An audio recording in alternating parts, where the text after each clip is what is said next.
Hej, jeg vil gerne fremlægge opgave 4. Her i opgave 4 vil jeg komme ind på nogle forskellige analyser, blandt andet rentabiliteten, og desuden vil jeg snakke lidt om indkøbsstyringen for virksomheden Eko. I opgave 1 der bliver vi bedt om at redegøre kort for den her artikels indhold. Artiklen den er skrevet af en, der hedder Søren Kragball og blev udgivet den 12.3.2014. Og i artiklen hører vi men der hører vi om virksomheden Eko, og generelt om deres geniale overskud, som de har haft. Som sagt får vi en masse at vide om deres overskud, og det har så været på 800 millioner kroner. Og så får vi også en masse at vide om, hvordan de har fået en rigtig god overskudsgrad, som har ligget på 15-16%. Virksomheden Eko har døjet med nogle oversvømmelser i en fabrik, de havde i år 2012, og derfor blev de nødt til at investere i nogle nye fabrikker og indkøbe nogle nye fabrikker i Portugal og Thailand. Vi hører også finansdirektøren påpege, at overskuddet ikke kommer fra de her prisstigninger, men faktisk kommer på grund af en øget effektivitet, som er foregået i organisationen. Gennem de sidste 10 år er omsætningen blevet tredoblet, hvilket er rigtig godt til 8,5 milliarder kroner. Og desuden er overskuddet også steget i den periode til 1,2 milliarder kroner. Og det har så forårsaget, at Eko har haft rigtig stor fremgang på alle de markeder, som de befinder sig i. Blandt andet de markeder er Kina en af de rigtig store enkeltmarkeder, som virksomheden befinder sig på. Vi hører en masse om virksomheden og hvad de står for. Og her er det altså også noget med, at de står for rigtig god kvalitet, og det er det kunderne de er interesseret i. Derfor vil de ikke gå på kompromis med hverken pris eller kvalitet, hvilket kan blive rigtig svært, når vi så ser her på de kinesiske skoproducenter, som kan sprøjte billige sko ud, som Diæter forklarer i artiklen. I opgave 2, der vil blive bedt om at analysere Ekos rentabilitet og andre relevante nøgletal. Og så har jeg udarbejdet en analyse af virksomhedens rentabilitet, indtjeningsevne, solidaritet, likviditet. Og igennem det her har jeg taget udgangspunkt i nøgletallene, som vi har fået i teksten. Så vi starter med at kigge på rentabiliteten. Rentabilitetsanalysen. Kan vi se, at afkastningsgraden den ligger forholdsvis højt, hvis man fokuserer, eller hvis man sammenligner med markedsrenten, som er på 3-4%. Den stiger fra 24,9% til 25,8%. Det vil naturligvis være mere profitabelt for virksomheden at få en højere afkastningsgrad. Det vil betyde, at virksomheden vil kunne forrente den her investerede kapital mere profitabelt, men den er ret god, som den ligger nu. Hvis vi kigger på overskudsgraden, kan vi se, at den også er steget fra 12 til 13, fra 16,7% til 17,5%, hvilket vil sige, at der har været en større del af omsætningen tilbage efter dækning af driftomkostninger osv. i forhold til det forrige år. Derfor har virksomheden altså været rigtig god til at tilpasse deres omkostninger til omsætning, og det har jo så resulteret i et større overskud. Aktiernes omsætningshastighed for virksomheden er steget fra 1,42% til 1,46%, hvilket viser, at virksomhedens kapitalsevne er blevet forbedret. Og det betyder så, at aktiernes værdi omsættes flere gange hos virksomheden, hvilket vil resultere i en forbedret afkastningsgrad. Noget, der ikke er så godt for virksomheden, det er deres gældsrente. Den er steget fra 8,6% til 9,9%. Og den her gældsrente, den skal naturligvis være så lav som muligt, da det beskriver, hvilken rente virksomheden i gennemsnit betaler for sin gæld.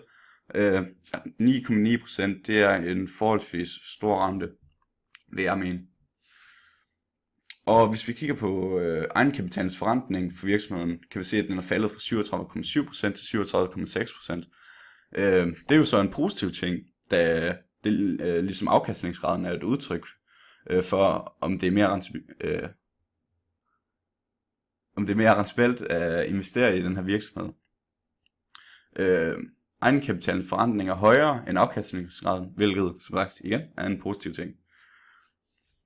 Ja, og hvis vi kigger på soliditeten og likviditeten, kan se, at virksomhedens soliditetsgrad er på 59,8%, hvilket egentlig er en solid soliditetsgrad. Det viser, at virksomheden er i stand til at klare store finansielle tab, uden at gå totalt konkurs. Og hvis vi kigger på virksomhedens likviditetsgrad, kan vi se, at den er steget fra 243% til 287%. Altså en likviditetsgrad på 287% er mere end stabil. Og det viser så, at virksomheden er i stand til at betale deres gæld af, og stadigvæk have penge til det andet, de skal bruge. Havde den her været på under 100, ville det betyde, at virksomheden ikke ville være i stand til at betale gælden tilbage, hvilket i værste fald kan føre til konkurs. Ja. Og hvis vi kigger på opgave 3, kan vi se, at vi er blevet bedt om at redegøre for, hvilke overvejelser virksomheden kan basere deres købstrategi på. Og ECCO, det er en af verdens største leverandører af kvalitetsledere, og derfor vil jeg mene, at de sandsynligvis ikke har valgt en konkurrencebaseret købstrategi, da den her virksomhed, som sagt, som jeg nok har sagt på gang nu, de meget gerne vil fokusere på den her kvalitet. Og mange af deres kunder, det er modehuse og luksuskoncerner, som måske ikke vil være helt tilfredse med en lavere kvalitet. Derfor er det det, de fokuserer rigtig meget på. Jeg mener, at virksomheden har valgt en samarbejdsbaseret købstrategi, da det forsager godt samarbejde mellem leverandøren og ECCO, og igen, hvilket betyder, at de får en god kvalitet. Altså, det er en virksomhed eller en leverandør, som ECCO har samarbejdet med i lang tid, så de ved, at kvaliteten er god, og de ved, at de får materialet på rette tid, og der aldrig er noget galt, næsten. Derfor vil jeg mene, at noget virksomheden også kunne fokusere på, det var sådan noget som partnerskab mellem leverandøren og så ECCO.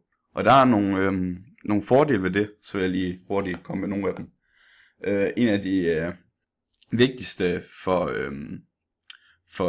en virksomhed som ECCO, det er høj produkt- og servicekvalitet, samt en kort leveringstid, hvilket jo ville være rigtig godt for virksomheden. Og derfor vil jeg mene, at det ville være en god idé, hvis de fik et samarbejde mellem leverandøren. Ja, noget de også skal tænke på, når de kigger på deres købstrategi, det kunne være noget som Kina. Det er jo en rigtig stor konkurrent, da de kan producere rigtig billige sko, som vi også ser i artiklen, hvor de siger, at de spytter dem næsten bare ud til ingen penge. Og hvis de vil overholde den her overskudsgrad, som er på 15-16%, skal de finde ud af, hvordan de vil håndtere den her situation med Kina. Som sagt, virksomheden har fundet ud af, at de ikke rigtig kan følge med på Kinas vanvittige priser med hensyn til produktionen. Desuden vil de jo heller ikke spare penge på produktion, eller overveje, at det betyder dårlig kvalitet, og det vil køberne som modehus og andre kunder overhovedet ikke være tilfreds med. Derfor har virksomheden fokuseret rigtig meget på effektivisering gennem organisationer og sparet penge på den måde. På den måde kan virksomheden altså bibeholde den her høje kvalitet, som de har, og som de værdsætter så meget, og samtidig spare penge andre steder. Og det har jo som sagt overhovedet ikke nogen indflydelse på det færdige produkt. Ja, og så til opgave 4, hvor vi skal diskutere og vurdere, hvilke årsager der kan ligge til grund for ECCOs beslutning om at drive egne garverier. Ja, men altså i teksten får jeg at vide, at det her lædersalg, det er altså steget med 58% til 615 millioner kroner de sidste år. Og det her salg af lædervarer og tilbehør til sko voksede til med 13%.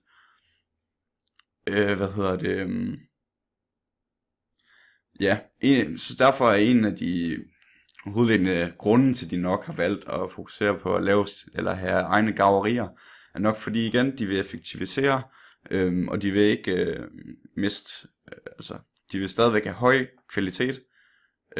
På den måde kunne de jo spare penge i produktionen, og det var nok en af de grunde til, at de har egne garverier.